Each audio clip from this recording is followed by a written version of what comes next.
I like particularly English Art Deco because it is still affordable and it's understated.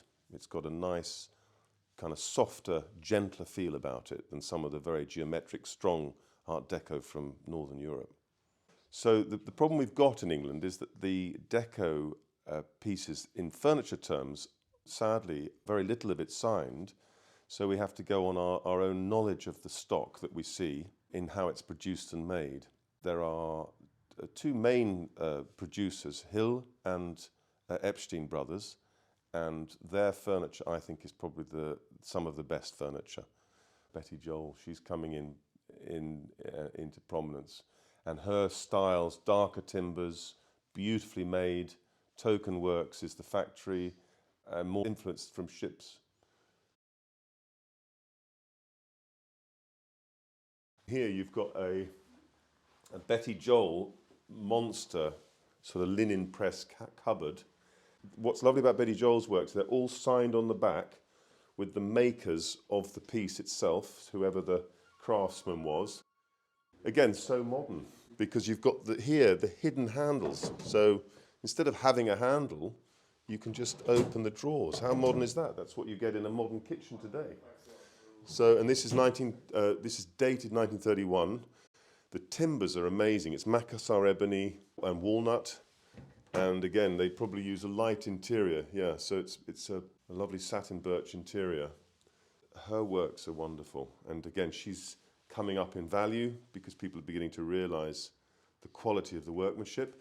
And all we do is we repolish it so that it brings back its original luster from the 30s. These are also by Betty Joel. Again, beautiful pair of bedside cabinets. Each one signed on the back, which is so lovely. Yeah, you got it there. Betty Joel Token Works.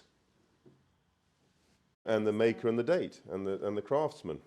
But made in a traditional way, you see, panelled back, pegged. I mean, that is proper craftsmanship. So there you are. Betty Joel. So Jacob always knows the finer details of these things. She started the company with her husband after the First World War in Portsmouth. Yeah. And then sort of by the 20s, it sort of made a bit of a name for herself, and her designs were quite popular. And then she started having clients like the Savoy Hotel Group, bought lots of her furniture, and then people like Winston Churchill. And then she really was quite popular. And she had a workshop then in London as well as Portsmouth. It was Token Works. And then she retired in 1937. And that was that.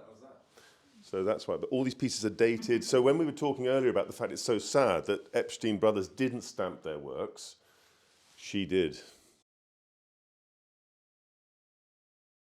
My mother had an antique shop in the village, and I had always loved beautiful things. And she said to me, would I like to join her? At the time, it was a traditional village shop. And I said, yeah, I'd love to join you. And so we started. It's lovely. Because for a while, Jacob worked with me holidays and then at the odd fair. And it was lovely to have him working with me.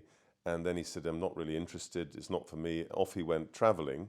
And then Jacob came back and said, actually, I would like to work with you, which was a thrill because we get on extremely well, and it's lovely that the next generation are showing an interest.